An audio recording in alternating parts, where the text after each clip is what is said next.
Hello and welcome to Magnet Brains Hindi. मैं हूं आपका दोस्त और आपका होस्ट अनिल पाटीदार।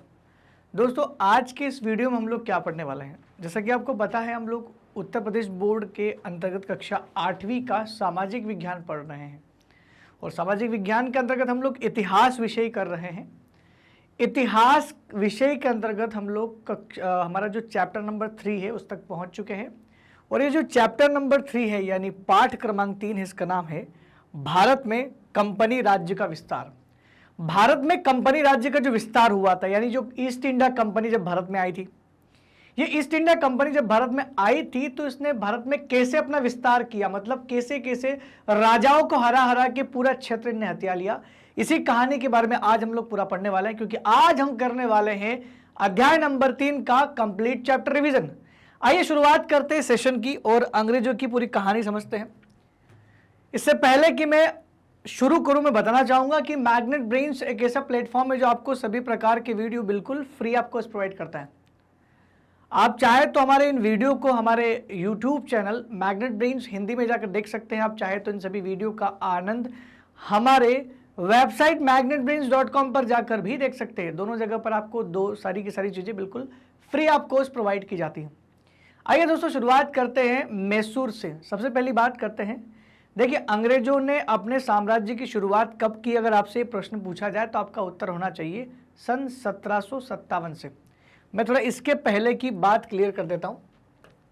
अंग्रेजों ने जब अपना शासन शुरू किया तो सन 1757 से किया, जब क्या हुआ था, इसका नाम था प्लासी का युद्ध।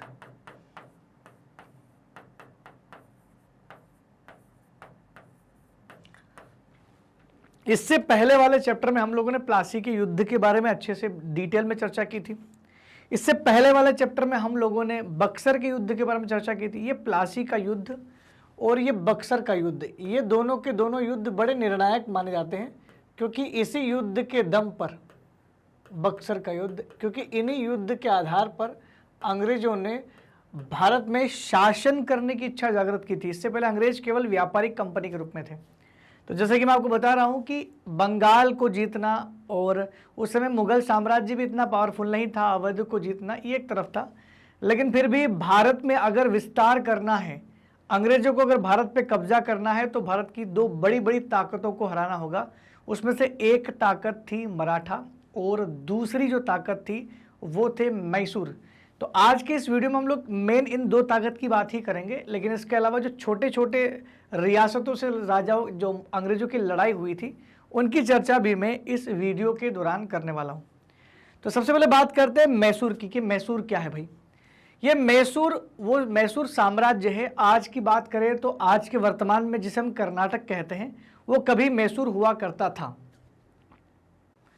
तो आज का जो कर्नाटक राज्य है इसका पहले मैसूर नाम हुआ करता था, जिसका नाम बाद में बदल दिया गया और कर्नाटक कर दिया गया। ये मैसूर साम्राज्य जो था, मैसूर जो रियासत मान लो, साम्राज्य मान लो, इसमें सबसे प्रतापी दो ही राजा हुए हैं और एक राजा का नाम था हैदर अली और दूसरे थे टीपू सुल्तान। मेरे ख्याल से टीपू सुल्तान की कहानियां तो आप में से सब में से किसी ने सुनी ही होगी, क्योंकि टीपू सुल्तान बहुत महान एक सुल्तान हुआ करते थे मैसूर के। तो ये मैसूर किस जगह पर आता है एक्चुअल में, ये मैसूर से पहले कोई रियासत रही होगी। तो मैं आपको बता दूं कि अगर आप सल्तनत काल की बात करें, मध्यकालीन भारत की बात करें तो दक्षिण भारत में बहुत पहले एक सभ्यता हुआ करती थी, जो इससे पहले की बात है। ये तो अंग्रेज के टाइम की बात है मैसूर की। तो उसका नाम था विजयनगर साम्राज्य। बहुत बड़ा और बहुत समृद्धशाली शासन था उसका, वो था विजयनगर साम्राज्य। विजयनगर साम्राज्य में बहुत सारे राजवंशों ने राज किया, कई सालों तक उसका वर्चस्व रहा। अंत में विजयनगर साम्राज्य जो है वो विसमाप्त हो गया। उसी विजयनगर साम्राज्य की समाप्ति के साथ ही इसका उदय हुआ था। तो विजयनगर साम्राज्य के पतन के पश्चात ही मैसूर राज्य ने अपनी स्वाधीनता को बनाए रखा था। ये विजयनगर साम्राज्य के अंतर्गत ही मैसूर आता था और मैसूर विजयनगर साम्राज्य के अंदर काम करता था, मतलब उसके अधीन काम करता था। जैसे ही विजयनगर साम्राज्य खत्म हुआ, मैसूर ने अपने आप को क्या कर दिया, स्वतंत्र घोषित कर दिया।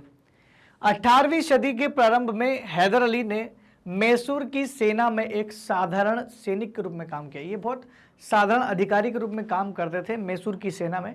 फिर धीरे धीरे इन्होंने क्या किया, एक समय ऐसा है कि मैसूर के राजा सुल्तान बन बैठे और फिर वहां से कारवां शुरू हुआ मैसूर के उस युद्ध का जो अंग्रेजों ने हैदर अली के साथ लड़ा था।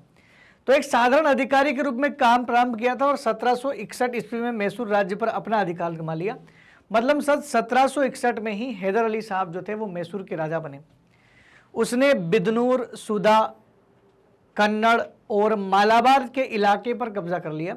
ये सारे के सारे जीत लिए थे उनने, क्योंकि जब आप मैसूर जीतोगे तो कर्नाटक के आसपास तमिलनाडु भी आएगा, कर्नाटक के आसपास केरला भी आएगा, महाराष्ट्र भी आएगा, तो इनके आसपास के इलाके जितना संभव है कि जीत सके। तो उन्होंने मालाबार तट, जो केरल का तट आता है पूरा उस पूरे तट को जीत लिया। और दोस्तों यकीन मानिए, केरल का जो तट था वो व्यापार के लिहाज से बहुत अच्छा था, अंग्रेजों के लिए भी, वो अंग्रेज भी वहाँ से व्यापार करते थे। अगर किसी राजा के अंडर में आगे तो अंग्रेजों को परेशानी तो होगी। सीधी सी बात है, अगर कोई इन क्षेत्रों पर कब्जा करता है तो कहीं ना कहीं राजा जो हैं, क्षमा करें, कहीं ना कहीं जो अंग्रेज जो है वो उससे आशंकित तो होंगे। यही हुआ कि अंग्रेज जो है उससे आशंकित होना उनका स्वाभाविक था।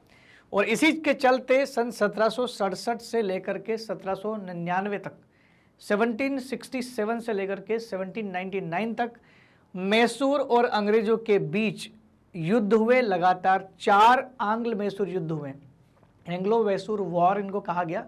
और इन युद्ध में कभी अंग्रेज जीतते तो कभी मैसूर के सुल्तान जीतते, लेकिन अंततः जो आखिरी युद्ध जीता वो अंग्रेजों ने जीता और आखिरकार अंग्रेजों ने इस बड़े से साम्राज्य को अपने राज्य में ला लिया। आइए समझते हैं उस कहानी को, कैसे धीरे धीरे करके मैसूर जैसा एक बड़ा साम्राज्य अंग्रेजों के हाथ लग गया। क्या कमी रही होगी या उसके पीछे की क्या कहानी है, उसको समझने का प्रयास करते हैं। सबसे पहले युद्ध की बात करते हैं, प्रथम आंग्ल मैसूर युद्ध। प्रथम आंग्ल मैसूर युद्ध सन 1767 से 1769 तक चला था। 1767 से लेकर 1769 तक ये युद्ध चला। और इस युद्ध में अंग्रेजों ने हैदर अली के विरुद्ध जो है एक मोर्चा बनाया था। अंग्रेज को पता था कि हैदर अली को आसानी से हराया तो जा नहीं सकता, क्योंकि हैदर अली बहुत पावरफुल है। अंग्रेज शुरुआत से ही, जब से बंगाल में उनकी एंट्री हुई थी, तब से ही अंग्रेज लगातार गठबंधन करके, अपनी कूटनीति का इस्तेमाल करके, फूट जा डालो शासन करो की नीति अपना करके हर राज्य को जीत ही रहे थे। वहीं उसी दौर में उनके सामने हैदर अली नाम का एक बहुत बड़ा साम्राज्य, एक बहुत बड़ा सम्राट खड़ा था, सुल्तान खड़ा था। तो इन्होंने क्या किया, इनको पता था अंग्रेज को कि हैदर अली के पास सेना बहुत ज़्यादा है और ये हरा सकता है। इसलिए अंग्रेजों ने क्या किया, 2 लोगों की मदद ली। एक थे मराठा और दूसरे थे निज़ाम, हैदराबाद के निज़ाम।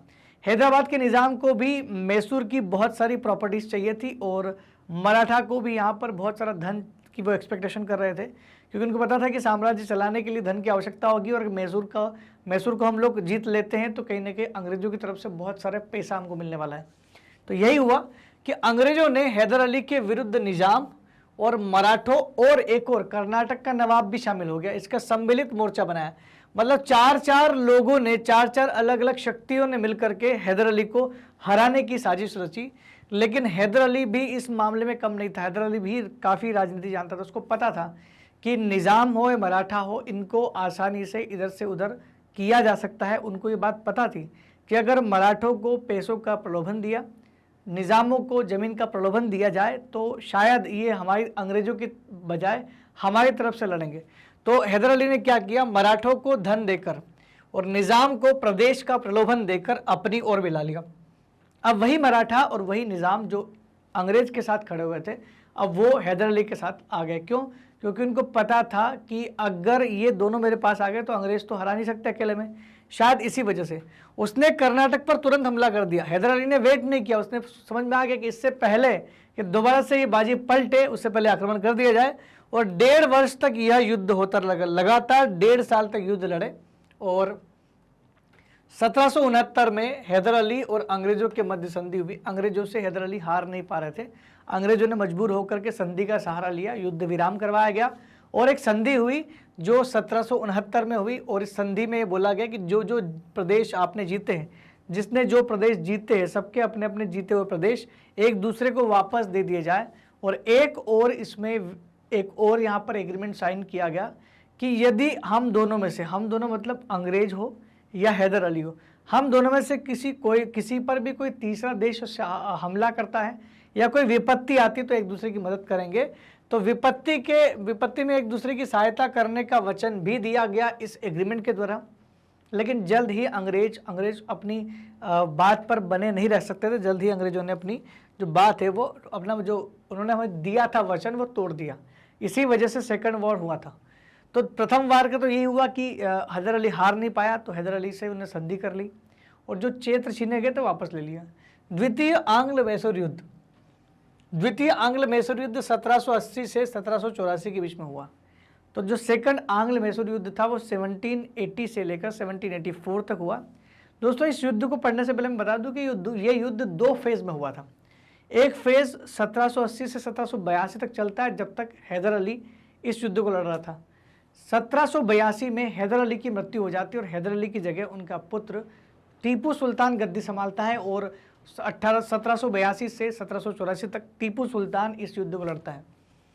1771 ईस्वी में मराठों ने हैदर अली पर आक्रमण कर दिया था। हुआ ये द्वितीय युद्ध होने की भूमिका कहाँ से बनती है? 1771 में क्या हुआ, मराठों को लगा कि हमें हैदर अली पर आक्रमण करना चाहिए। हो सकता है मराठा को ये लगा कि हमारी शक्ति बहुत पावरफुल है, हम इनको हरा सकते हैं। तो मराठा ने आक्रमण किया हैदर अली पर, लेकिन अंग्रेज से हैदर अली ने मदद मांगी, लेकिन उन्होंने मदद नहीं की। क्यों मदद मांगी थी हैदर अली ने आखिरकार अंग्रेजों से? क्योंकि अंग्रेज और हैदर अली के बीच में संधि हुई थी ना इससे पहले, और यही तो बोला था कि विपत्ति के समय एक दूसरे के काम आएंगे। लेकिन मराठा के आक्रमण के चलते इन्होंने वो काम नहीं किया। लेकिन चलो जो भी हुआ, युद्ध के बाद उन्होंने मराठा को जैसे तैसे करके कन्विंस किया होगा और बाद में मराठा को ही अपने साथ मिला लिया था। हैदर अली ने मराठा और निजाम को अपने साथ मिला करके उन्होंने अंग्रेजों के खिलाफ लड़ाई कर ली थी। तो हैदर अली ने निजाम और मराठों से मिलकर अंग्रेजों के विरुद्ध एक संयुक्त मोर्चा बनाया। तो अंग्रेजों के विरुद्ध एक संयुक्त मोर्चा बनाने के लिए उन्होंने किस किस को जोड़ा था? निजाम को जोड़ा था, मराठों को जोड़ा था।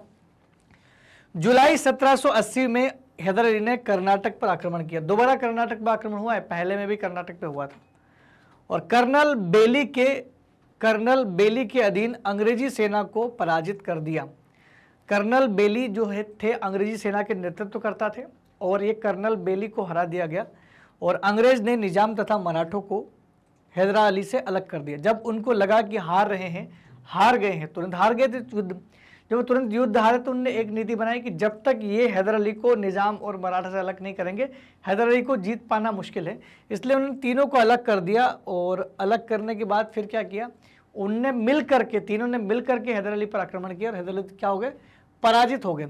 लेकिन बाद में 1981 में हैदर अली की सेना उस दिन तो पराजित हो गई, लेकिन दोबारा से उठ खड़ी हुई। संधि करने को तैयार नहीं थे हैदर अली साहब दोबारा से तैयार हुए, उठ खड़े हुए, दोबारा से युद्ध लड़ा और युद्ध लड़ने के बाद युद्ध में अंग्रेजों को बुरी तरह से हराया हैदर अली ने। मतलब एक ही युद्ध में अंग्रेजों को 2 बार हराने वाला अगर कोई व्यक्ति हो सकता है तो वो कौन था? हैदर अली था। 6 दिसंबर 1782 को हैदर अली की मृत्यु हो गई। युद्ध के चलते हैदर अली साहब की मृत्यु हो जाती है। अब युद्ध को आगे कंटिन्यू कौन करे? तो उनके पुत्र टीपू सुल्तान ने राज्य का उत्तरदायित्व संभाला और बड़े साहस के साथ, ये नहीं कि पिताजी की मृत्यु हो गई तो युद्ध रोक दिया जाए और संधि कर ले, उन्होंने बड़े साहस के साथ युद्ध लड़ा और अंततः दोनों पक्षों ने मार्च 1784 में मैंगलोर की संधि की। आखिरी में 2 साल युद्ध लड़ने के बाद अंग्रेज टीपू सुल्तान से जीत नहीं पा रहे थे। टीपू सुल्तान बहुत पावरफुल था और इसी वजह से दोनों के बीच में मैंगलोर की संधि हुई और दोनों ने एक दूसरे के जीते हुए क्षेत्र को वापस लौटा दिया। संधि में यही तो होता है दोस्तों। और संधि अच्छी बात है, संधि करना चाहिए उससे, लेकिन आगे युद्ध ना हो इस बात का आश्वासन भी ले लेना चाहिए था कि अंग्रेजों को ये बोल देना चाहिए कि जो भी हो रहा है ठीक है, लेकिन इन फ्यूचर भविष्य में हम दोनों के बीच में युद्ध नहीं होना चाहिए। अगर ऐसा होता तो तृतीय आंग्ल मैसूर युद्ध होता ही नहीं। तीसरा आंग्ल मैसूर युद्ध 1790 से 1792 के बीच में हुआ। Third Anglo Mysore war. अंग्रेजों का मैसूर के विरुद्ध तीसरा टकराव सन 1790 ईस्वी में हुआ। त्रावणकोर के महाराजा ने ये शुरू किया। शुरू कैसे हुआ? जब त्रावणकोर के महाराजा थे, त्रावणकोर कहाँ पर है? त्रावणकोर आज के आधुनिक केरल में है। तो त्रावणकोर के महाराजा ने डचों से कोचीन रियासत में स्थित 2 जगह मोल लेने का प्रयास किया। 2 जगह कौन कौन सी है? एक है जयकोट और दूसरी है क्रागानूर। 2 जगह मोल लेने का प्रयास किया, जिसके कारण टीपू सुल्तान गुस्सा हुए, उनने आक्रमण कर दिया। भाई जब वो जगह डच लोगों की थी तो आप उसको खरीद क्यों रहे हो, जबकि आपका त्रावणकोर मैसूर साम्राज्य में आता, वो हमारा हिस्सा रहेगा, आपका नहीं रहेगा। तो टीपू सुल्तान को उसमें बहुत गुस्सा आया, तो टीपू सुल्तान ने क्या किया, हमला कर दिया त्रावणकोर पर। अब अंग्रेज तो मौका परस्त थे, अंग्रेजों को मौका चाहिए था कि किस पर टीपू आक्रमण करे और उसका बचाव हम करें।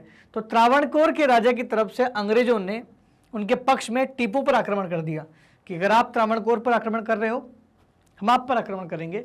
टीपू सुल्तान पर आक्रमण करेगा अंग्रेज। तो अंग्रेज ने आक्रमण किया। अंग्रेजी सेना ने इसके चलते श्रीरंगपट्टनम और कोयम्बटूर जैसे बड़े बड़े क्षेत्र को जीत लिया।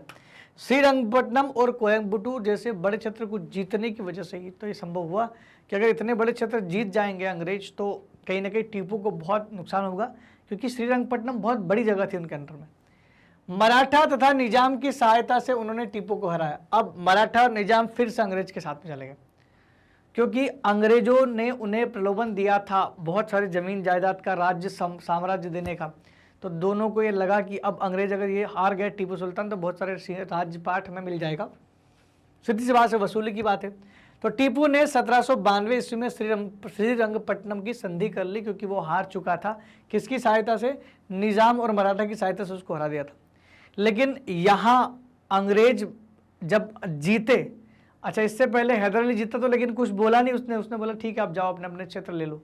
लेकिन जब अंग्रेज जीते टीपू सुल्तान से तो टीपू सुल्तान के ऊपर भारी इन्होंने बोझ डाला और इस संधि के अनुसार उसे अपने राज्य का आधा भाग अंग्रेज तथा उनके साथियों को देना पड़ा। क्या किया गया, इस संधि के अनुसार उसे अपने राज्य का आधा भाग अंग्रेजों तथा उनके साथियों को देना पड़ा। यानी उनके साथी कौन, निजाम और मराठा। निजाम तथा मराठा को ये जो जगह थी आधा राज्य टीपू सुल्तान का ये दे दिया गया।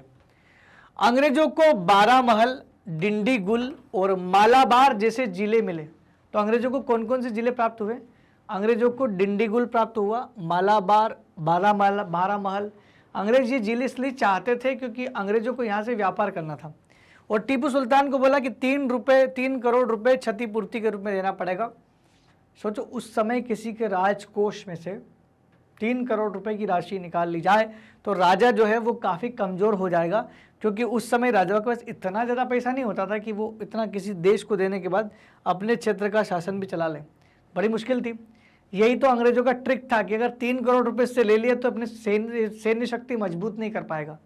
लेकिन फिर भी टीपू सुल्तान के बारे में ऐसा कहा जाता है कि टीपू सुल्तान जो था वो इंग्लिश पेपर पढ़ता था, पता नहीं कहाँ कहाँ से मंगवाता था, और इसके अलावा वो कई यूरोप में एक जैकोबियन क्लब का मेंबर बन चुका था। फ्रांसीसियों से उसकी बहुत अच्छी दोस्ती थी। टीपू सुल्तान को यहाँ पर घेरने का मेन उद्देश्य वही था। टीपू सुल्तान को घेरने का मेन उद्देश्य यह था कि टीपू सुल्तान फ्रेंच लोगों का बड़ा फ्रेंड था और फ्रांसीसी लोग अंग्रेज से वैसे ही चलते थे, दोनों के बीच में टकराव था। अंग्रेजों को डर था कहीं टीपू सुल्तान फ्रांसीसियों का साथ ले बैठा तो फ्रांसीसियों ने टीपू सुल्तान का साथ दे दिया तो उनको असला बारूद सब कुछ दे देंगे, फिर हरा पाना टीपू सुल्तान का मुश्किल है। लेकिन इत्तेफाक से ये हो कि जब लास्ट युद्ध हुआ ना दोस्तों, तब फ्रांसीसी लोग को बुलाया था लेकिन वो समय पर नहीं आ पाए, तब तक टीपू की मृत्यु हो चुकी थी। तो सन चतुर्थ आंग्ल मैसूर युद्ध से सबसे आखिरी और निर्णायक युद्ध हुआ। ये चौथा आंग्ल मैसूर युद्ध होने ही नहीं वाला था, क्योंकि टीपू सुल्तान इसके मोड़ में नहीं था। शुरुआत में हुआ ये कि टीपू सुल्तान जब तीसरा युद्ध हार गया उसको काफ़ी सारा नुकसान पहुंचा, 3 करोड़ का जुर्माना देना पड़ा, हर्जाना देना पड़ा। इससे सैन्य शक्ति तो कमज़ोर हो ही गई थी। लगातार वो कोशिश कर रहा था फ्रांसीसियों का सपोर्ट पाने का, लेकिन इससे पहले कि फ्रांसीसी उनको सपोर्ट करे उससे पहले ही एक व्यक्ति की एंट्री इंडिया में हो गई थी। उसका नाम था लॉर्ड वेलेजली। लॉर्ड वेलेजली साहब इंडिया में एंट्री कर चुके थे और लॉर्ड वेलेजली इंडिया में सहायक संधि का कॉन्सेप्ट लेकर के आए। इन्होंने सहायक संधि थोपना चाहते थे लेकिन टीपू के साथ थोप नहीं पा रहे थे।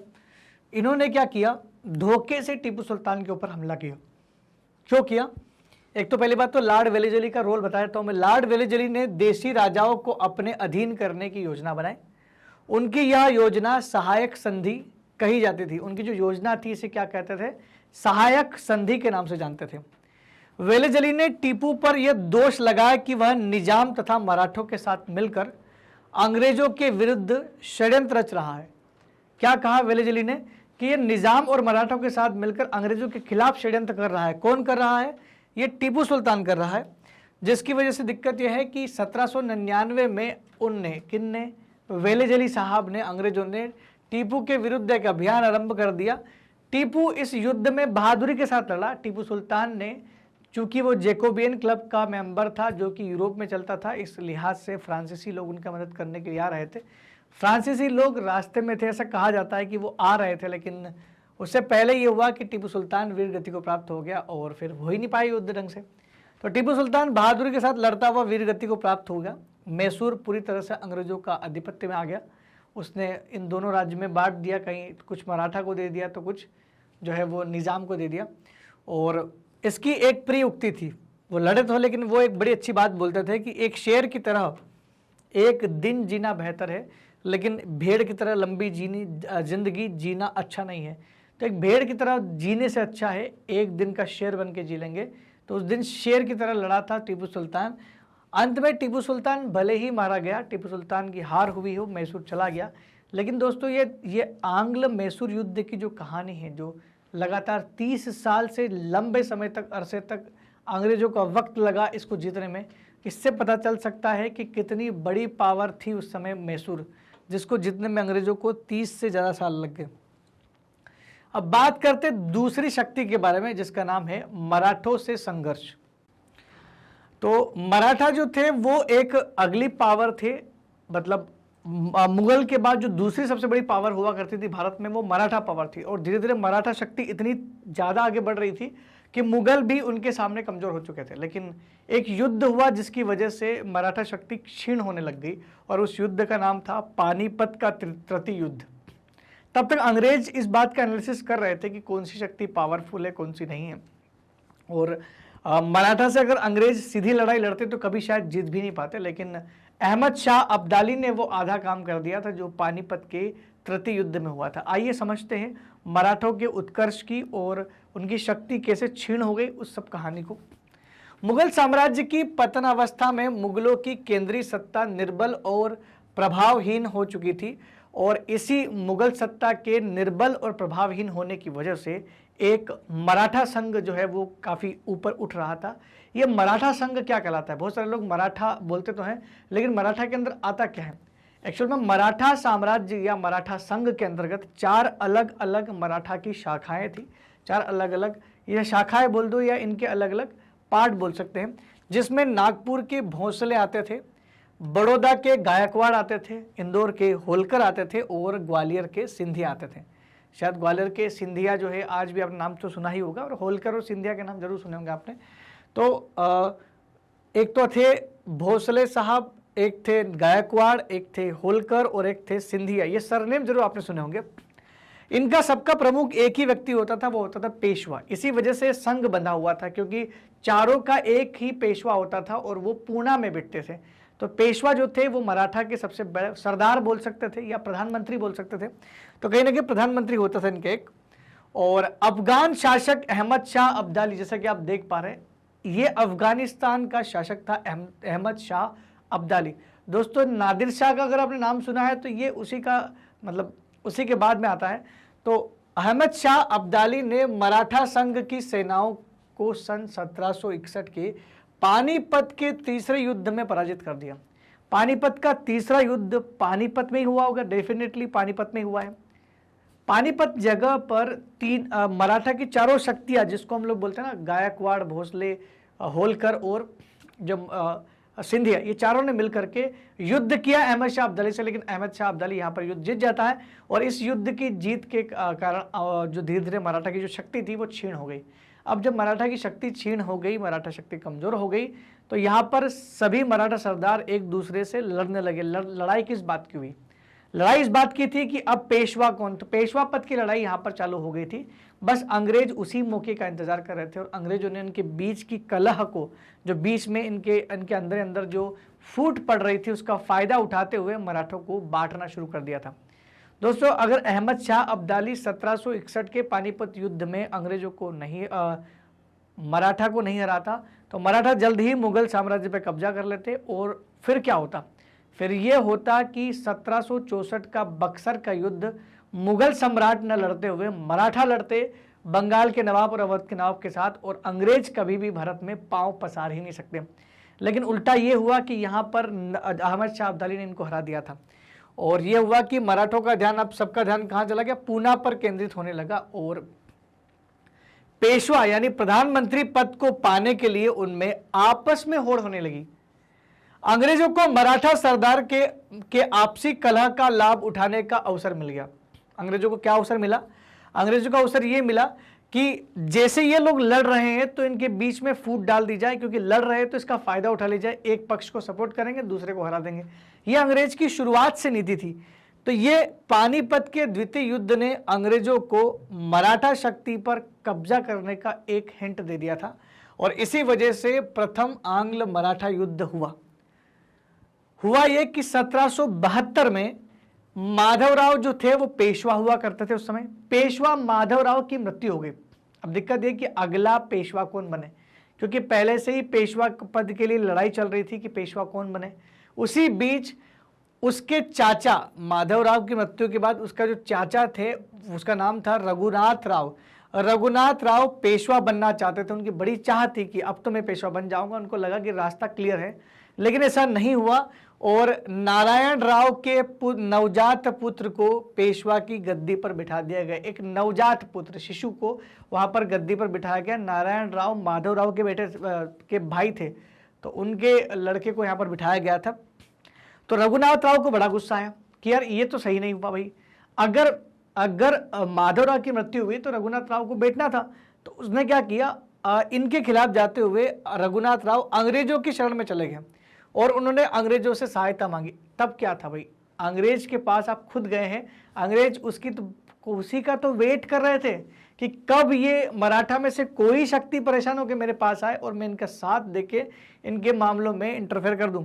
और अंग्रेज और मराठा के बीच इस प्रकार एक 7 वर्षीय प्रथम मराठा युद्ध हुआ। 7 साल तक चला ये और 1775 से 1782 के बीच तक सबसे बड़ा, बहुत लंबा युद्ध हुआ था दोस्तों। 7 साल तक लगातार युद्ध ही करते रहे, मतलब रोज नहीं लड़ते थे। जैसे कि मान लो युद्ध लड़ रही है, हो सकता है कुछ समय मिल गया हो या कुछ क्षतिपूर्ति हुई हो, लगातार 7 सालों तक इनके बीच में छोटा मोटा संघर्ष चलता रहा और अंत ये हुआ कि मराठा शक्ति इतनी पावरफुल थी कि जिसके खिलाफ अंग्रेज सफल नहीं हो पाए। सोचो इसके बाद भी, जब मैं बात किसकी कर रहा हूँ, मैं बात कर रहा हूँ अहमद शाह अब्दाली से हारने के बाद की बात कर रहा हूँ। जब ऑलरेडी पानीपत के युद्ध में हार चुके थे और इनकी शक्तियां बढ़ रही थी, तब भी अंग्रेज का सामना करने के तैयार थे और मराठा की सैन्य शक्ति के आगे अंग्रेजों को अधिक सफलता न मिल सकी। अंत में अंग्रेजों ने मराठा के साथ सालबाई नामक स्थान पर संधि की। 1782 में दोनों पक्ष के बीच में संधि हुई और मराठों ने, यहाँ तक समझ में आ गया, सालबाई की संधि हुई 1782 में। अभी तो प्रथम आंग्ल मराठा युद्ध हो गया। ये तो बात अंग्रेजों को समझ में आ गई थी कि हम लोग सीधा नहीं जीत सकते। दोस्तों ये समझिएगा इस चीज को, क्यों अंग्रेज हार गए उसके पीछे भी रीजन हो सकता है, क्योंकि 1780 से 84 में मैसूर से भी लड़ रहे हैं अंग्रेज और इसी समय आप इनसे भी लड़ रहे हो, तो 2 युद्ध एक साथ जीतना मुश्किल है। दोनों जगह अंग्रेज हार गए थे और वेलेजली जब इंडिया में आए, लॉर्ड वेलेजली इंडिया में आए थे सन 1798 में, इसको ध्यान रखना। और ये एक संधि लेके आए जिनका नाम था सहायक संधि, एक कॉन्सेप्ट लेके आया था, इसका नाम था सहायक संधि। सहायक संधि वाला कॉन्सेप्ट लेकर के आए थे और मराठों ने वेलेजली की सहायक संधि से अपने आप को दूर रखा। वो सहायक संधि नहीं करना चाहते थे, चाहे सिंधिया हो, चाहे होलकर हो, चाहे गायकवाड़ हो, चाहे भोसले हो, कोई भी नहीं चाहते थे। लेकिन दिक्कत ये हुआ कि कौन सबसे बड़ा होगा इन सभी सरदारों में, ये वर्चस्व की लड़ाई खुद मराठों में चल रही थी। होलकर, सिंधिया और पेशवा बाजीराव द्वितीय में प्रमुख शक्ति बनने की आपस में ही संघर्ष होने लगा। खुद पेशवा बाजीराव द्वितीय और होलकर राजा और सिंधिया राजा ये आपस में लड़ने लगे कि भाई आखिर शक्तिशाली कौन, क्योंकि जो शक्तिशाली होगा पेशवा आखिरकार पुणे पर अधिकार उसी का रहेगा और मराठा शक्ति का प्रमुख भी वही रहेगा। तो प्रमुख कौन हो, इसके लिए लड़ाई चल रही थी। लेकिन अंत में ये हुआ कि होलकर काफी पावरफुल थे, इंदौर के होलकर है दोस्तों, इंदौर के होलकर काफी पावरफुल थे और पेशवा बाजीराव द्वितीय और सिंधिया की संयुक्त सेनाओं को पराजित कर दिया। इन दोनों को पराजित कर दिया और पूना पर अपना अधिकार जमा लिया। अब अधिकार जमा लिया पूना पर, तो हुआ क्या, अब पेशवा जो हैं, पेशवा कौन, बाजीराव द्वितीय, पेशवा बाजीराव जो थे, इनको लगा कि अब एक ही सहारा है, जाइए अंग्रेज के पास। तो पेशवा जो थे वो अंग्रेजों के पास चले गए। पेशवा अंग्रेज की शरण में चले गए। अब अंग्रेज ने जैसे ही शरण में गए, अंग्रेज ने बोला ठीक है भाई, हम तो आपकी सहायता करेंगे। अंग्रेजों ने पेशवा बाजीराव द्वितीय की सहायता की और पेशवा बाजीराव द्वितीय की सहायता करने के साथ ही जो है वहां पर वापस कब्जा कर लिया। और एक जो था उनने लड़ाई किस चीज की चल रही थी, देखो लड़ाई कहाँ हुई थी। लड़ाई चल रही थी होलकर, सिंधिया और पेशवा बाजीराव के बीच में। पेशवा बाजीराव, होलकर और सिंधिया सबके बीच में लड़ाई चल रही थी, लेकिन किस चीज की चल रही थी? वर्चस्व की लड़ाई थी, आपस में संघर्ष जो चल रहा था वो कौन सा था? प्रमुख शक्ति बनने की। मतलब प्रमुख शक्ति मतलब भाई साहब पेशवा। इसका मतलब ये था कि मराठा में अगर आप हैं और आप अपने आप को बड़ा समझते हैं, आपको पेशवा बनना पड़ेगा।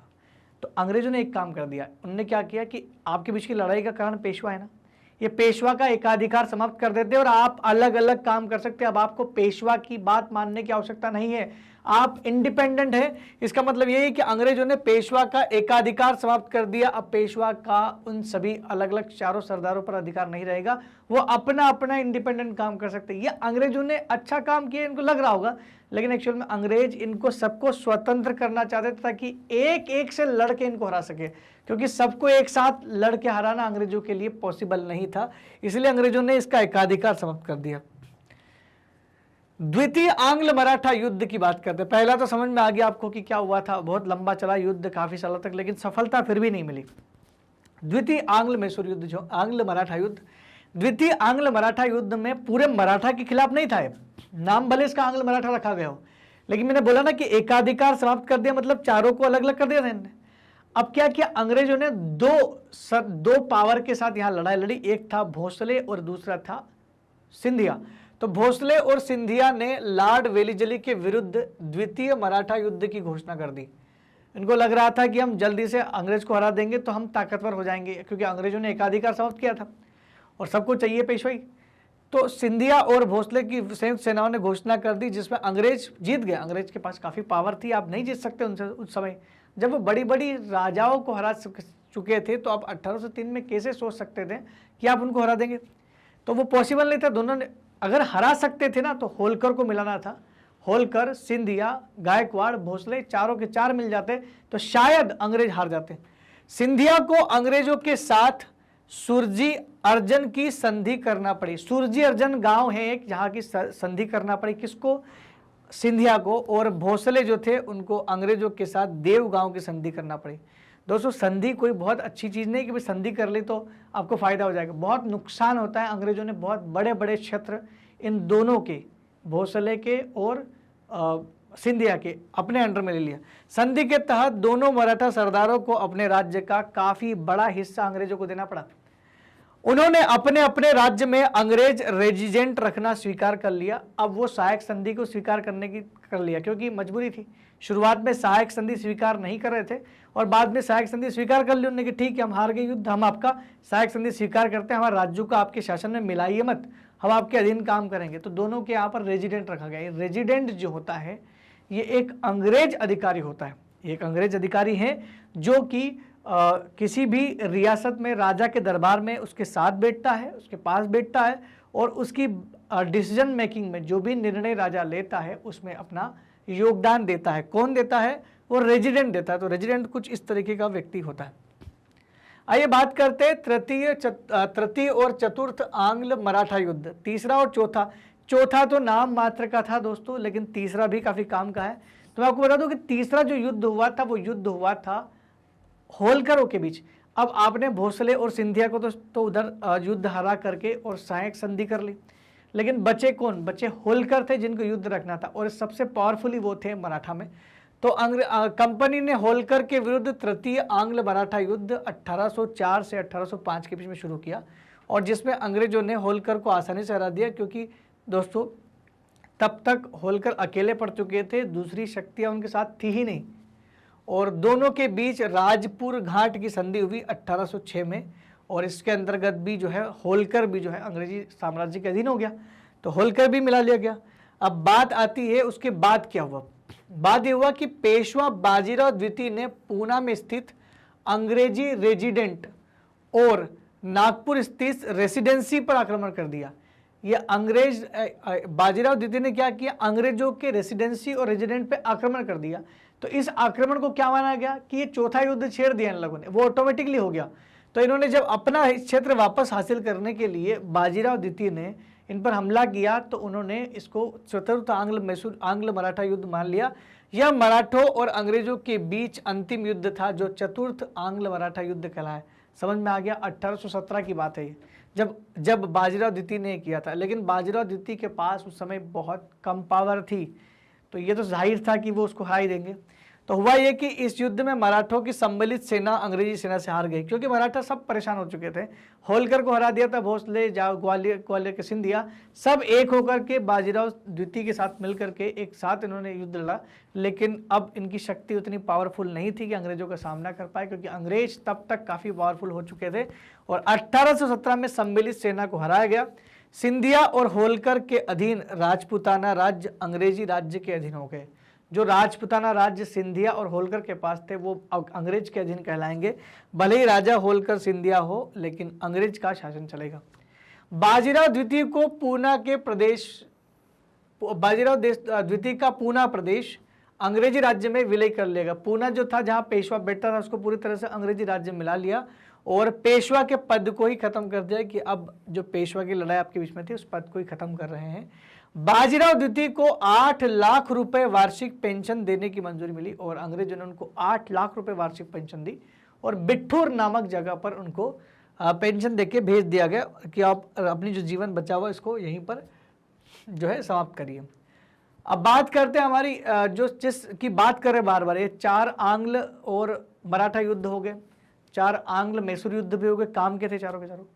लेकिन वेलेजली की वो संधि जिसके तहत उसने कई सारे राज्यों को अपने पास मिला लिया था, कई सारे रियासतों को मिला लिया था, उस संधि का नाम था सहायक संधि।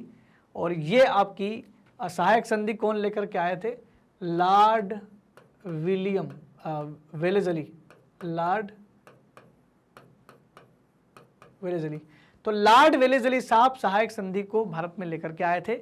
इनकी सहायक संधि एक्चुअल में क्या थी? इन्होंने कहा कि ये सहायक संधि एक ऐसा प्रस्ताव है, जो भी राजा इस सहायक संधि को मानेगा, उस हस्ताक्षर करेगा, उस राजा को अपने राज्य में, अपने दरबार में एक रेजिडेंट को तैयार करना होगा। यानी जो भी राजा इसको मानेगा वह अपने राज्य में एक रेजिडेंट को तैयार करेगा।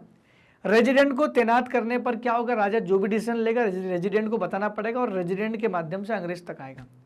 ये तो चलो नॉर्मल सी बात थी, एक रेजिडेंट रख लेंगे। लेकिन दूसरी बात जो थी वो बड़ी खास थी कि अगर आप अंग्रेजों के साथ इस संधि पर साइन करते तो आपको अपनी व्यक्तिगत सेना रखने का अधिकार नहीं है।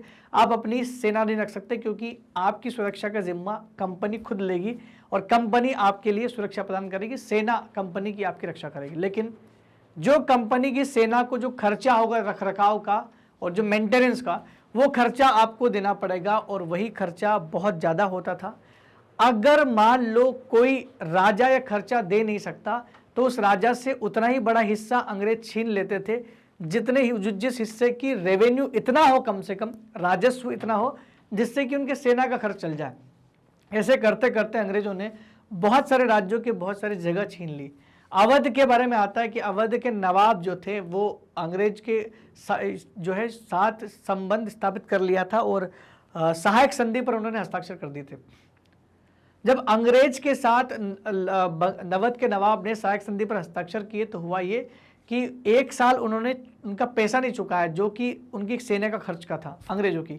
तो अंग्रेज ने क्या किया, उनका आधा राज्य इस बात के लिए छीन लिया कि इससे जो रेवेन्यू आएगा उससे हमारी खर्च चलेगा। तो कहीं ना कहीं पूरे एक राजा का आधे ही राज्य छीन लिया आपने खाली सेना के चक्कर में। तो ये होता था। रियासतों पर सहायक संधि थोपी गई थी। जो रियासत इस बंदोबस्त को मान लेती थी उसे अपनी स्वतंत्र सेनाएं रखने का अधिकार नहीं था और सहायक सेना जो अंग्रेज की होती थी उसके रखरखाव के लिए वह कंपनी को पैसा भी देती थी। कौन? वो रियासत पैसा देगी, यानी वो राजा पैसा देगा। उदाहरण के लिए जब रिचर्ड वेलेजली गवर्नर जनरल बनकर आए 1798 से 1805 के बीच, उस समय अवध के नवाब को 1801 में अपना आधा इलाका कंपनी को सौंपने के लिए मजबूर किया गया, क्योंकि नवाब सहायक सेना के लिए पैसा अदा करने में चूक गए थे। सहायक सेना के लिए पैसा अदा करने में चूक गए तो नहीं कर पाए थे, शायद इसी कारण से उनका राज्य आधा छीन लिया गया था। ये तो पहली नीति थी हमारी, कौन सी, जो विलय की क्षमा करें, जो सहायक संधि थी। सहायक संधि लॉर्ड रिचर्ड वेलेजली लेके आए थे। लेकिन दूसरी एक और नीति लाए थे लॉर्ड डलहौजी, जिसका नाम था विलय की नीति, या इसका दूसरा नाम भी लिख सकते हैं, इसको हम लोग बोलते हैं हड़प नीति। विलय की नीति कहो या हड़प नीति कहो, एक ही बात है। हड़प नीति में क्या हुआ था, राज्य का जो राजपाट था वो हड़प लिया जाता था। कैसे हड़प लिया जाता था, ये कौन लेकर के आए थे, ये लेकर के आए थे लॉर्ड डलहौजी। इनका नाम जरूर सुना होगा आपने, ये इसी नीति की वजह से बहुत फेमस हुए थे। लॉर्ड डलहौजी ने बिना एक रक्त गवाए बहुत सारे 5 बड़े बड़े रियासतों को अपने अंडर कर लिया, खाली एक शर्त पर, क्योंकि इनकी शर्त ये थी कि हम अंग्रेजी शासन में उस रियासत को तब तक नहीं मिलाएंगे जब तक किसी राजा की जो संतान है वो मेल संतान है। अगर किसी राजा की मृत्यु हो जाती है और उसकी कोई पुत्र संतान नहीं है तो वह राज्य अंग्रेजी राज्य में मिला लिया जाएगा और सभी पर लागू होगा, नहीं तो हम लोग उस राज्य को छीन लेंगे अगर वो नहीं माना तो।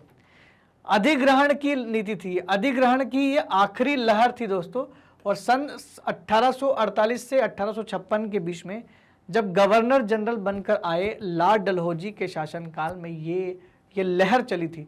तो जब लॉर्ड डलहौजी गवर्नर जनरल बन के आए तो उनके शासनकाल में एक अधिग्रहण की लहर चली, जिसे हड़प नीति, विलय की नीति या डॉक्ट्रिन ऑफ लेफ्ट्स के नाम से जानते हैं। यह सिद्धांत इस तर्क पर आधारित था कि अगर किसी शासक की मृत्यु हो जाती, मान लो इन केस अगर कोई राजा मर जाता है तो उसका कोई पुरुष वारिस नहीं है, तो उसका राज, उसकी रियासत अंग्रेजी शासन में मिला ली जाएगी, यानी हड़प ली जाएगी। इसी को हड़प नीति कहते हैं।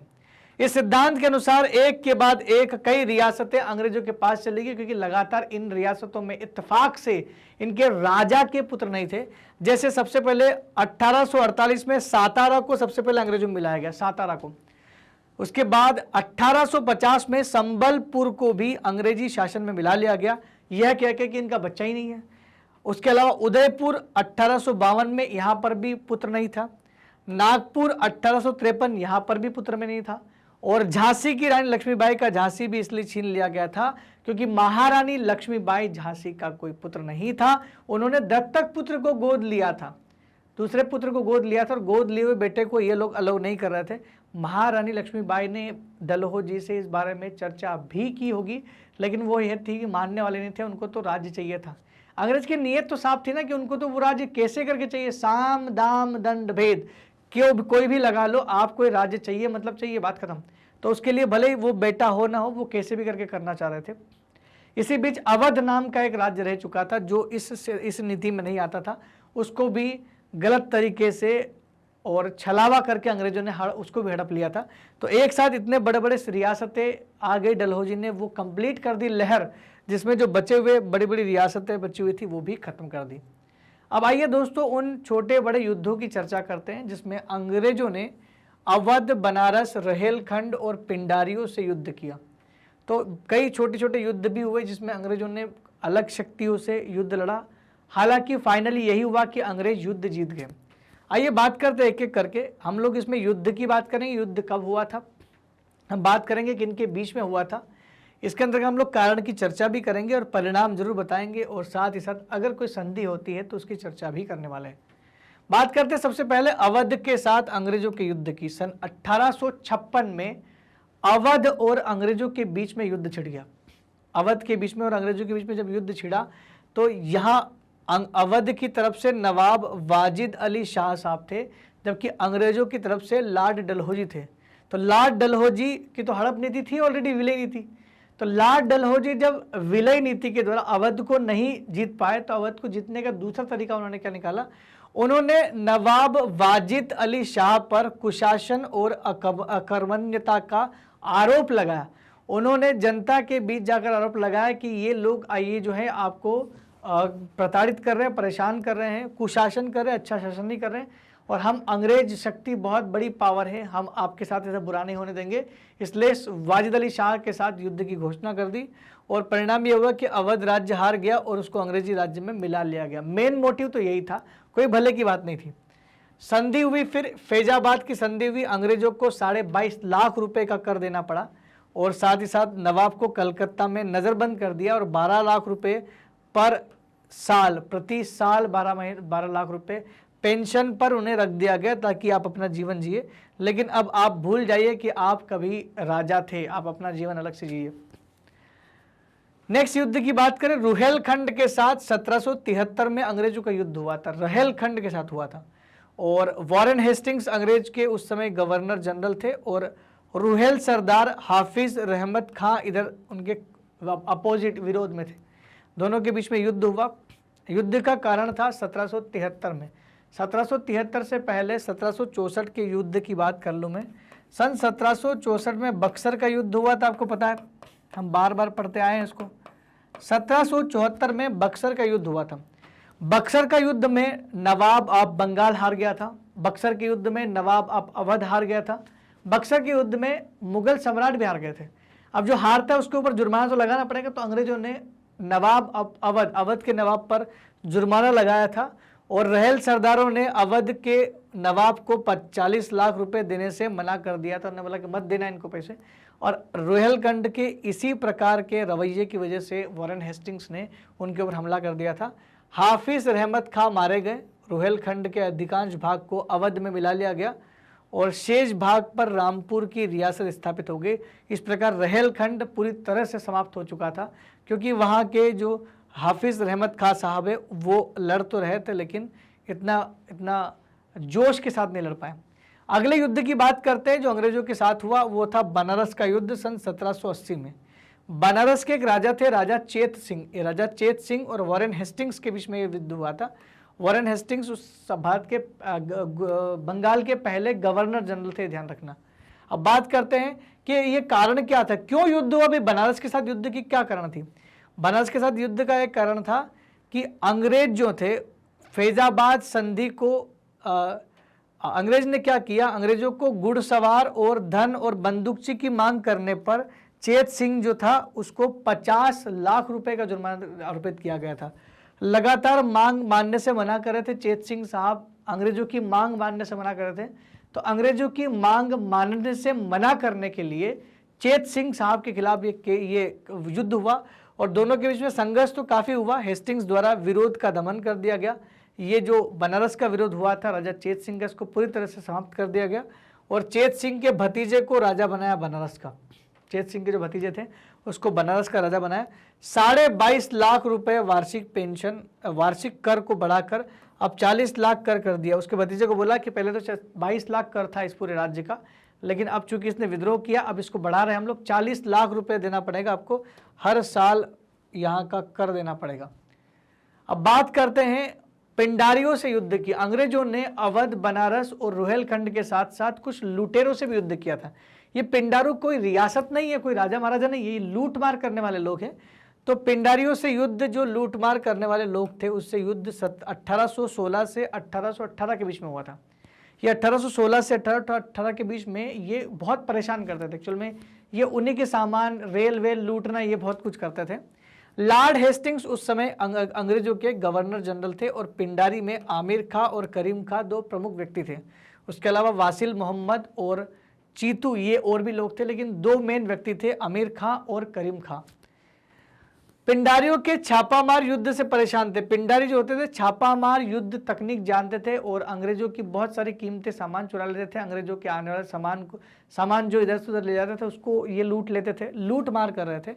और बहुत से पिंडारी बाद में क्या किए, जब युद्ध हुआ तो उसमें मारे गए। अंग्रेजों ने पिंडारियों से युद्ध किया और युद्ध में बहुत सारे पिंडारी मारे गए, लेकिन फायदा दो आदमी को हुआ। आमिर खान ने अंग्रेज की शरण ली, उसे टोंक की जागीर मिली। करीम खान ने भी अंग्रेज की शरण ली, उन्हें गोरखपुर जिले के गोस नाम की जगह, जहाँ पर उनको क्या मिला, वहाँ पर जागीर मिली। कहने का मतलब ये है कि जब युद्ध खत्म होता है तो संधि होती है और संधि में कुछ न कुछ किसी को तो मिलता है। लेकिन इस युद्ध में पिंडारियों के जो दो मेन लीडर थे, आमिर खां और करीम खां, इन दोनों को यहाँ पर देख रहे हैं आप। आमिर खां को तो टोंक नाम के जगह पर जागीर मिली, जबकि वहीं बात करें हम लोग अगर किसकी, हम लोग बात करें करीम खां की, तो करीम खां को यहाँ पर गोरखपुर जिले में गोस की जागीर मिली। तो ये सारी चीज़ें उनको मिल गई, इतना ज़्यादा फायदा हुआ और ये पिंडारियों के साथ युद्ध उन्होंने जीता। अभी तक हम लोग यही तो देख रहे हैं, लगातार अंग्रेज हमारे देश की छोटी छोटी रियासतों और ताकतों से लड़ रहे हैं, लेकिन एक भी जगह ऐसा नहीं हुआ कि अंग्रेज इन ताकतों से हार पाए हों। आइए दोस्तों, अब अंग्रेजों के उस युद्ध की चर्चा भी कर लेते हैं जो उन्होंने भारत के बाहर देशों से युद्ध किया था, यानी भारत के जो पड़ोसी देश थे जिसमें म्यांमार और नेपाल का नाम आता है, तो नेपाल और म्यांमार के साथ अंग्रेजों के युद्ध की कहानी को भी समझ लेते हैं। आइए बात करते हैं हम लोग अंग्रेजों के नेपाल और म्यांमार के साथ युद्ध की। तो अंग्रेजों का नेपाल और बर्मा के साथ जो युद्ध हुआ वो कैसे हुआ होगा।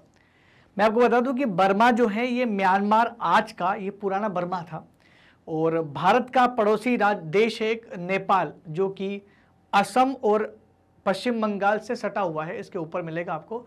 तो यहाँ पर नेपाली भाषा बोली जाती है। गोरखा लोग भी बहुत ज़्यादा यहाँ पर रहते थे, और भारत में भी कई गोरखा ने अभी भी आज भी निवास करते हैं। तो भारत में भी बहुत बड़ा हिस्सा ऐसा है जहाँ नेपाली बोली जाती है। तो आइए इस युद्ध की चर्चा कर लेते हैं। नेपाल युद्ध जो हुआ था वो 1814 से 1816 के बीच में हुआ था, इन 2 वर्षों के बीच हो गया था। और उस समय गवर्नर जनरल थे लॉर्ड हेस्टिंग के, तथा उसके खिलाफ जो थे वो गोरखा लोगों ने उसको विद्रोह कर दिया था। हालांकि गोरखा लोग काफ़ी बहादुरी से लड़े थे, लेकिन अंत में अंग्रेजों ने उनको हरा दिया था। 1814 में गोरखा द्वारा अंग्रेजों के अधीन बस्ती जिले के निकट शिवराज और बुटवाल क्षेत्र पर अधिकार कर लिया। गोरखा ने क्या किया? सबसे पहले देखो, सीधी सी बात है, जब पता है आपको कि अंग्रेज सबसे पावरफुल हैं पूरे भारत में, तब आप अंग्रेज के क्षेत्रों में इंटरफेयर क्यों कर रहे हो? गोरखा ने क्या किया? अंग्रेज के 2 क्षेत्र जो थे उनके अंडर में थे, शिवराज और बुटवाल, इन दोनों क्षेत्रों पर उन्होंने कब्जा कर लिया। अब इन 2 क्षेत्रों के कब्जा करने के चक्कर में पूरा राज्य गंवा बैठे। हुआ यही, इसी वजह से अंत में गोरखा ने युद्ध किया और गोरखा पराजित हो गए। अब गोरखा पराजित हो गए तो बड़े बड़े जगह इनको देना पड़ा, क्योंकि अंग्रेजों की जो संधियां होती थी ना, वो बड़ी संधियां होती थी। तो 1816 में सिंगोली नामक जगह पर संधि हुई, और अंग्रेजों को कुमायूं गढ़वाल क्षेत्र, हिमालय का तराई क्षेत्र, ये सब मिल गए। गोरखाओं के अंदर इन नेपाली जो गोरखा थे, इनके पास में कुमायूं गढ़वाल जो आज का उत्तराखंड में आता है, ये इनके पास में था। हिमालय का तराई क्षेत्र जो बिहार में, ये इनके अंडर में था। और ये गलती से दे बैठे। क्यों दे बैठे? क्योंकि इन्होंने पहले अंग्रेजों का क्षेत्र छीनने की कोशिश की और अंग्रेजों ने इन्हीं का क्षेत्र छीन लिया। तो ये पाने गए थे कुछ और खो आए। गोरखा द्वारा सिक्किम पर भी अधिकार छोड़ना पड़ा। सिक्किम भी पहले गोरखाओं के अंडर में आता था, तो सिक्किम को स्वतंत्र घोषित कर दिया गया। और नेपाल की राजधानी काठमांडू में एक अंग्रेजी रेजिडेंट बिठा दिया गया। रेजिडेंट बिठाने की जो स्कीम थी वहीं से शुरू हो गई थी, वेलेजली की स्कीम थी जो चल रही थी आगे भी। अब अंग्रेज अधिकारी इनके मामलों में हस्तक्षेप करने लगा। इसका मतलब युद्ध तो हुआ, लेकिन युद्ध में काफी नुकसान इनको हुआ। अब बर्मा का प्रथम युद्ध, बर्मा से 2 युद्ध हुए। पहला युद्ध बर्मा के साथ 1824 से 1826 के बीच में हुआ। नेपाल के बाद बर्मा जैसे देश पर उन्होंने हमला किया। और देखिए युद्ध का काम क्या था, युद्ध का कारण था युद्ध में समय लॉर्ड एमहर्स्ट जो थे वो गवर्नर जनरल थे, और बर्मा देश के राजाओं ने ये युद्ध किया था। युद्ध क्यों हुआ था? अंग्रेज व्यापारी जो थे, अंग्रेजी व्यापारी थे, वो क्या करते थे? व्यापार करते थे। ये अंग्रेज व्यापारी दिख रहे हैं आपको, ये अंग्रेज व्यापारियों ने बर्मा की सरकार ने जो नियम बनाए थे वो उल्लंघन कर दिया। अब आप किसी देश की सरकार के नियम उल्लंघन करोगे तो बर्मा तो युद्ध की घोषणा करेगा ही। इसी वजह से बर्मा ने युद्ध की घोषणा की और अंत में अंग्रेजों की विजय हुई। और यंगून, उस समय उनका कैपिटल रंगून, यंगून जिसे कहते थे, वो कैपिटल रीजन हुआ करता था, इस पर अधिकार कर लिया अंग्रेजों ने, मेन जगह ही छीन ली। और 1826 में यांडबू नाम की जगह पर एक संधि हुई, जिसमें अंग्रेजों को अराकान नाम का क्षेत्र और तनासरीम नाम का प्रदेश पूरा प्राप्त हो गया। एक अराकान योमा नाम की पर्वत श्रृंखला भी है म्यांमार में। उस अराकान योमा नामक पर्वत श्रृंखला के आसपास का जो रीजन है वो क्या कहलाता है? वो कहलाता है आपका अराकान एरिया। तनासरीम और अराकान वाला जो एरिया है ये इनको मिल गया, इनको दिया गया। मणिपुर को स्वतंत्र राज्य घोषित कर दिया गया, क्योंकि मणिपुर पहले बर्मा के अंडर में आता था, और बर्मा और अंग्रेजों के मध्य व्यापारिक समझौता हुआ कि भाई अब हम लोग रूल नहीं तोड़ेंगे, अब जो भी रूल तोड़ेंगे तो हम उसको देख लेंगे जो भी होगा, फिलहाल तो ये काम है। अच्छा, एक चीज मैं आपको बता दूं, नेपाल के अंडर में सिक्किम था और अंग्रेजों ने नेपाल पर हमला किया तो सिक्किम को इंडिपेंडेंट घोषित कर दिया। शायद इसी वजह से सिक्किम बाद में हमारा हिस्सा बन गया। अंग्रेजों ने बर्मा पर हमला किया और मणिपुर जो पहले बर्मा में आता था, म्यांमार में आता था, उसको इंडिपेंडेंट करवा लिया, जो हमें मिल गया। तो कुल मिलाकर के सिक्किम हमें मिला और फिर मणिपुर भी हमें मिल गया। तो ये एक हमारे लिए तो ये युद्ध एक तरह से ठीक हम समझ सकते हैं कि भाई हमें दो बड़े बड़े राज्य, अच्छे खासे राज्य मिल गए, सिक्किम मिल गया, मणिपुर मिल गया। युद्ध एवं वर्ष में नेक्स्ट युद्ध आता है बर्मा का द्वितीय युद्ध। बर्मा के साथ दूसरा युद्ध 1852 में हुआ। अब ये युद्ध तो महज एक फॉर्मेलिटी थी, क्योंकि ऑलरेडी बर्मा हार चुका था, तो इतना पावर तो नहीं था बर्मा में कि दोबारा से जीत जाए। लॉर्ड डलहौजी वर्सेस बर्मा का बीच में हुआ था। लॉर्ड डलहौजी बर्मा को बिल्कुल खत्म करना चाह रहा था और अंग्रेज व्यापारी को दोबारा से इसलिए पाया गया कि उन्होंने दोबारा से ही उनके नियमों का उल्लंघन किया। पहले भी सरकार के नियम को तोड़ने के लिए अंग्रेजों ने यह काम किया था और दोबारा से सरकार के नियम का उल्लंघन किया। उल्लंघन के चलते दोनों के बीच युद्ध हुआ। बर्मा पूरी तरह से पराजित हो गया और पराजित होने पर मर्तवान और यंगून पर अंग्रेजों का पूरा अधिकार हो गया। मेन जगह थी उनका, अंग्रेज वहां पर कब्जा कर लिए और बर्मा का पूरा दक्षिण भाग, ये व्यापार क्यों नियम, व्यापारी नियम तोड़ रहे थे, जिस एरिया में तोड़ रहे थे तो दक्षिण में आता है, क्योंकि वहां से व्यापार होता है ना, वो समुद्र वाला एरिया है। उन्होंने बोला ठीक है पूरा एरिया हम रख लेते, तो पूरे एरिया पर अधिकार कर लिया किसने, अंग्रेजों ने, और बर्मा को एक तरह से बिल्कुल कमजोर बना दिया। अब बात करते हैं अंग्रेजों के अफगानिस्तान के साथ युद्ध, सिंध के साथ युद्ध और सिखों के साथ युद्ध। अभी तक अंग्रेजों का जो अभियान चल रहा था वो दक्षिण की तरफ चल रहा था, बिल्कुल सेंटर में थे। ये बंगाल से निकले और बंगाल से निकलते हुए नीचे चले गए सीधा, लेकिन ये ऊपर नहीं गए, हिमालय वाले राज्यों की तरफ नहीं गए, वहां पर पूरा बचा था। अभी पंजाब बचा था, सिंध बचा था, अफगानिस्तान बचा था, तो इन तीनों के साथ विद्रोह किया। तो विरोध हुआ, अफगानिस्तान के साथ युद्ध हुआ 1838 से 1842 में। अफगानिस्तान को बहुत जल्दी वो जीतना चाहते थे। उनके दिमाग में एक बात चल रही थी कि अगर हम अफगानिस्तान पर कब्जा नहीं करेंगे तो जल्द ही रूस जो है वो इस पर कब्जा कर लेगा, क्योंकि रूस भी एशिया में अपनी ताकत बढ़ा रहा था। तो रूस की साम्राज्यवादी सोच के चलते, साम्राज्यवादी विस्तार के चलते उनको एक भय लगा कि अगर रूस अफगानिस्तान से आ सकता है तो फिर इंडिया तक भी आ सकता है और हमारे साम्राज्य को छीन भी सकता है। इसलिए उस समय लॉर्ड ऑकलैंड नाम का एक गवर्नर जनरल था जिसने अफगान के खिलाफ युद्ध की घोषणा की।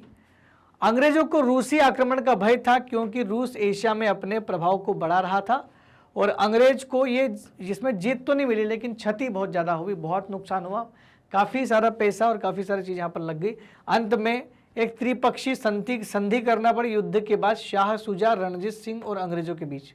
शाह शुजा अफगान से था, रणजीत सिंह सिंध पंजाब से थे और त्रिपक्ष जो अंग्रेज थे वो भारत की ओर से कर रहे थे। तो तीनों के बीच में समझौता हुआ और समझौते में ये हुआ कि शाह शुजा को अफगानिस्तान का कि गद्दी पर बिठाना तय हुआ कि उसी को गद्दी पर बिठाएंगे। नुकसान अंग्रेजों को बहुत हुआ, जीत नहीं पाए। और मैं आपको बता दूं, अफगान युद्ध में शहीद होने वाले शहीदों के नाम पर ही भारत में इंडिया गेट बनाया गया। ध्यान रखना, इंडिया गेट दिल्ली में है, गेटवे ऑफ इंडिया मुंबई में है, तो दिल्ली और मुंबई में कंफ्यूज मत होना। अगले युद्ध की बात करते हैं, सिंध युद्ध की। 1843 में अंग्रेजों का सिंध प्रांत के साथ युद्ध हुआ और लॉर्ड एलन बरो उस समय गवर्नर जनरल थे और सिंध के शासक जो थे उनके साथ इनका युद्ध हुआ। युद्ध किस बात पर हुआ? युद्ध इस बात पर हुआ कि अंग्रेज सीधा सीधा बोलते थे सिंध हमें चाहिए, क्योंकि सिंध कब्जे में आ जाता तो आसानी से अफगानिस्तान को जीत सकते थे। तो अंग्रेजों द्वारा सिंध प्रांत को अपने राज्य में मिलाने पर यह युद्ध हुआ। सिंध के अमीर जो युद्ध में लड़े थे वो पराजित हो गए और सिंध प्रांत को अंततः अंग्रेज राज्य में मिला लिया गया, बहुत आसानी से मिला लिया गया। बहुत बड़ा संघर्ष यहाँ पर नहीं चला। प्रथम सिख युद्ध की बात करें तो सिखों के साथ भी अंग्रेजों ने युद्ध की और पहला युद्ध 1845 से 1846 में के बीच में हुआ था, जिस समय लॉर्ड हार्डिंग्स और सिख सरदार उनके सामने थे। एक्चुअल में जब तक देश में, जब तक इनके पास राजा रणजीत सिंह जिंदा थे तब तक तो अंग्रेजों ने हमला नहीं किया, उनकी मृत्यु के बाद ही ये सब कुछ हुआ था। एक्चुअल में हुआ यह था कि शुरुआत सिख सेना ने की थी। सिख सेना ने सतलज नदी को पार करके अंग्रेजी शासन राज्य पर आक्रमण कर दिया। जब अंग्रेज देख ही नहीं रहे थे उधर, ऑलरेडी आपने जाके आक्रमण कर दिया, उनका ध्यान अपनी ओर खींच लिया। अब हुआ है कि सिख सेना बुरी तरह से यहाँ पर पराजित हो गई। अब देखिए, सिख सेना कभी भी पराजित नहीं होती अंग्रेजों से यदि खुद पंजाब के बहुत सारे सरदार जो थे, बहुत सारे जो उनके सरदार खेमे में थे, जो विश्वासघाती लोग थे, उन्होंने पंजाब के मेन सिख सरदार के साथ विश्वासघात किया और पंजाब के कुछ विश्वासघाती सेना नायक अंग्रेजों से जा मिले, जिसकी वजह से ये युद्ध पंजाब के सिखों द्वारा हार गए। तो लाहौर में संधि हुई 1846 में, और जब संधि होती है आपको पता ना बहुत नुकसान होता है।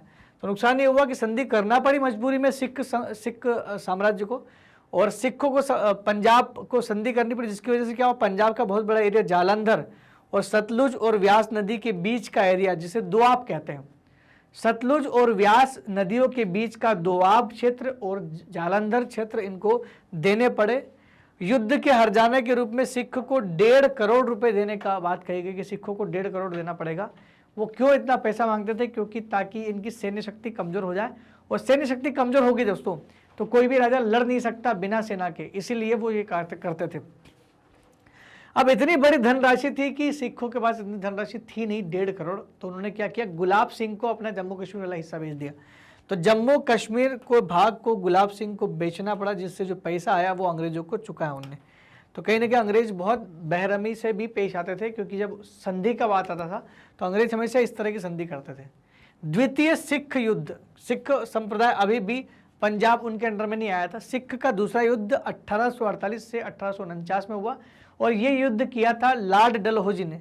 लॉर्ड डलहौजी और सिख के बीच में हुआ था। शुरुआत डलहौजी ने की थी, क्योंकि अंग्रेज द्वारा सिखों के मुल्तान का जो किला है उस पर कब्जा करवा लिया था डलहौजी ने, जिसके कारण सिख सेना और अंग्रेजों के बीच युद्ध हुआ और सिख सेना पराजित हो गई, और अंत में अंग्रेजों का 1848 में पंजाब पर पूर्ण अधिकार हो गया। पंजाब पूरी तरीके से 1849 में 1849 में अंग्रेजों के अंडर में हो चुका था पंजाब।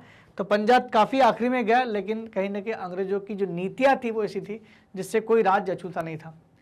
अब आइए बात करते हैं, सारा वाकया हमने पढ़ लिया। हमने शुरुआत मैसूर के युद्ध से की थी, मैसूर के युद्ध के बाद मराठा युद्ध पड़ा और अन्य कई युद्धों की चर्चा की। इतने सारे युद्ध पड़े तो एक चीज़ तो समझ में आ जानी चाहिए कि भारत में अंग्रेजों की सफलता में अनेक कारक सहायक सिद्ध हुए। ये क्या कारक थे कि अंग्रेज हमारे देश में सफल क्यों हो गए, क्यों फ्रांसीसी नहीं हुआ, क्यों पुर्तगाली नहीं हुए, क्यों हमारे देश के ही राजा पूरे देश में राज नहीं कर पाए। अंग्रेजों की सफलता के कुछ खास कारण है। नंबर 1, भारत में अंग्रेजों की विजय बंगाल से प्रारंभ हुई। सबसे पहली बात तो ये सबसे बड़ा इशू था, बंगाल से उन्होंने शुरुआत की अपने साम्राज्य की। बंगाल वो एरिया था जो अत्यंत उपजाऊ था, यह एक अत्यंत उपजाऊ भूभाग था और उन्हें राजस्व का लाभ तो मिला, व्यापार भी बढ़ा बहुत ज्यादा उनका। इससे कंपनी की आर्थिक स्थिति सुदृढ़ हो गई, काफी मजबूत हो गई थी। अंग्रेजों की सैन्य शक्ति बहुत उन्नत थी और उनके सैनिक कुशल एवं प्रशिक्षित थे। अंग्रेजों के पास सेना काफी अच्छी थी, कुशल थे, प्रशिक्षित थे और मॉडर्न थे। उनके शस्त्र उच्च तकनीक पर आधारित थे, इसलिए भारतीय राजाओं की सेना के पास इतने शस्त्र नहीं थे। अंग्रेजों के पास नौसेना थी, जहाजी बेड़ा था। जहाजी बेड़े इंग्लैंड से आते रहते थे, जिसके कारण कभी भी उन्हें ये असला बारूद की कमी नहीं आती, कभी सैनिकों की कमी नहीं आती, हमेशा ये चीज़ फुलफिल होती रही। बड़े बड़े जहाज होते थे। अंग्रेज लोग कूटनीति का सहारा लेकर भारत में शासन करते थे। जैसे वेलेजली की सहायक संधि के द्वारा बहुत सारे साम्राज्य को मिला लिया, जैसे डलहौजी की विलय नीति से भी इन्होंने काफी सारे साम्राज्य को हड़प लिया था। फूट टालो और शासन करो जैसी कूटनीति भी इन्होंने अपनाई थी। और भारत में एक कुशल नेतृत्व का अभाव होना भी अंग्रेजों की सफलता का एक महत्वपूर्ण कारक है। अगर भारत में मराठाई शक्ति अगर क्षीण नहीं होती, वही एक महत्वपूर्ण, और ये निज़ाम मराठा और हैदर अली सब मिल करके अंग्रेजों का सामना करते, हमेशा ही ये इधर उधर न जाते, टूट न हुई होती तो शायद, क्योंकि हमारे देश में राजा आपस में लड़ते रहते थे, आपस में राजा लड़ते रहते थे। दो शासकों में जब कभी कोई संघर्ष या विवाद होता था तो एक पक्ष की सहायता करके दूसरे को पराजित करते थे। ये अंग्रेज यही तो करते थे। जब दो शासक के बीच में लड़ाई हो रही ना, तो उसमें से एक का साथ दे देंगे और उसका साथ देकर उसको जिता देंगे और बाद में उसी को खुद युद्ध करके हरा देते थे। तो ये क्या करते थे, दो शासक में जब भी कोई संघर्ष या विवाद होता, वे एक पक्ष की सहायता करते। अंग्रेज जो होते थे वो एक पक्ष की सहायता करते और दूसरे को पराजित करते। मौका देखकर, अवसर पाने पर पहले वाले शासक को के विरुद्ध भी हो जाया करते जिसका उन्होंने साथ दिया था, और ऐसे करते करते पूरे साम्राज्य को हड़प लेते थे। इस पूरे ही चैप्टर में दो शब्दावलियां काम की है। एक थे पिंडारी। पिंडारी लुटेरों को कहते थे, जो एक दल होता था, इसमें हिंदू मुसलमान दोनों होते थे, जिससे युद्ध हुआ था अंग्रेजों का। और रेजिडेंट एक अंग्रेजी अधिकारी होता था जो सहायक संधि को स्वीकार करने वाले राज्यों में रखा जाता था। जो राज्य अंग्रेजों की लॉर्ड वेलीजली की सहायक संधि को स्वीकार करते थे, उन देशी राज्यों के दरबार में एक ब्रिटिश सैन्य अधिकारी तैनात किया जाता था, जो उनके मामलों में इंटरफेयर भी करता था और जो भी राजा डिसीजन लेता था उसको सुन सकता था, बोल सकता था। इस व्यक्ति को रेजिडेंट कहा जाता था। दोस्तों, इस प्रकार हमारा पूरा कंप्लीट चैप्टर रिवीजन हो गया है और मैं आशा करता हूं कि ये चैप्टर आपको समझ में आया होगा। चैप्टर नंबर 3 का कंप्लीट चैप्टर रिवीजन हो चुका है। कैसे अंग्रेजों ने अपने साम्राज्य का विस्तार किया। अंग्रेजों के सामने बहुत सारे संघर्ष हुए, बहुत सारी विपत्तियां आई, बहुत सारे लोगों ने लड़ाई की, लेकिन अंत में अंग्रेजों ने सबको हराते हुए अपना साम्राज्य को बढ़ा दिया। दोस्तों, अगर आपको ये सारे के सारे वीडियो देखने हैं तो आप हमारे चैनल मैग्नेट ब्रेन्स हिंदी पर जाकर देख सकते हैं। आप चाहे तो इन्हीं वीडियो का आनंद हमारे वेबसाइट magnetbrains.com पर जाकर भी उठा सकते हैं। दोस्तों, मैग्नेट ब्रेन्स कभी भी नहीं कहता है कि 2 या 4 वीडियो देखने के बाद हम आपसे सब्सक्रिप्शन लेंगे, पेड सब्सक्रिप्शन देंगे। न ही कूपन कोड जैसी स्कीम जारी करके आपको किसी प्रकार से परेशान करने का प्रयास करते हैं। मैग्नेट ब्रेन्स हमेशा आपको free of cost content provide करता है। मैग्नेट ब्रेन्स की टीम बहुत सारे कोर्सेज प्रोवाइड करती है, CBSE Hindi and English medium, NTSC, olympiad, CUET जैसी परीक्षाओं की तैयारी करवाते हैं। IIT, JEE, नीट जैसी परीक्षाओं की तैयारी भी मैग्नेट ब्रेन्स के माध्यम से बिल्कुल फ्री ऑफ कॉस्ट करवाई जा रही है। इसके अलावा UP board, Bihar board, spoken English, bank, insurance, RRB, SSC, UPSC और जेप तथा केप जैसी परीक्षाओं की तैयारी मैग्नेट ब्रेन्स के इस प्लेटफॉर्म से आप बिल्कुल फ्री ऑफ कॉस्ट कर सकते हो। दोस्तों, अगर आपको हमारे वीडियो बहुत अच्छे लग रहे हैं तो कृपया कमेंट सेक्शन में लिख कर जरूर बताएं। साथ ही साथ हमारे चैनल को लाइक, शेयर और सब्सक्राइब करना बिल्कुल भी ना भूलें। तब तक के लिए दोस्तों धन्यवाद। Thank you very much.